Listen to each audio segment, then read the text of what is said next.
Hi നമസ്കാരം. MK Raj ബ്ലോഗ്സിലെ പുതിയൊരു വീഡിയോയിലേക്ക് സ്വാഗതം.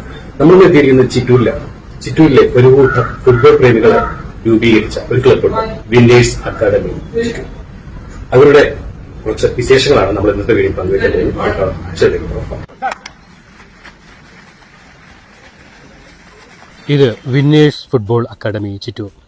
കായികമായും മാനസികമായും ആരോഗ്യത്തെ പരിപോഷിപ്പിക്കുന്ന തരത്തിൽ ചിട്ടയായ പരിശീലനത്തിലൂടെ നല്ലൊരു കളിക്കാരനെ വാർത്തെടുക്കുവാൻ ഇവർ സദാ സന്നിധരാണ്. ഇന്നത്തെ തിരക്ക് പിടിച്ച കാലത്തും അവരവരുടെ ഔദ്യോഗിക ജീവിതത്തിനിടയിൽ അവർ ഇതിനായി സമയം കണ്ടെത്തുന്നു. പുതുതായി വരുന്ന കുട്ടികളെ നല്ല രീതിയിൽ പരിശീലനം നൽകുകയും ചെയ്യുന്നു. നമസ്കാരം. നമ്മൾ 10ാം ക്ലാസ് വരെ പഠിക്കുന്ന സമയത്ത് ഒരു ആശയം തോന്നി, ഫുട്ബോൾ കളിക്കുന്ന ആശയം. ഞങ്ങളൊക്കെ സ്കൂൾ ടീം പ്ലേയേഴ്സാണ്. അപ്പോൾ കുറച്ച് ഇതിന് ശേഷം നമ്മൾ 87-88 തുടങ്ങിയ ഒരു ഫുട്ബോൾ ഒരു ക്ലബ്ബാണിത്, വിന്നേഴ്സ് ഫുട്ബോൾ ക്ലബ്ബ്. ഒരു കാരണക്കാരൻ തന്നെ സുഭാഷാണ്. ആഗ്രഹമാണ് എല്ലാവർക്കും. അപ്പോൾ മറ്റൊരു വ്യത്യസ്ത വീഡിയോ കാണുന്നതായിരിക്കും. ഓക്കെ.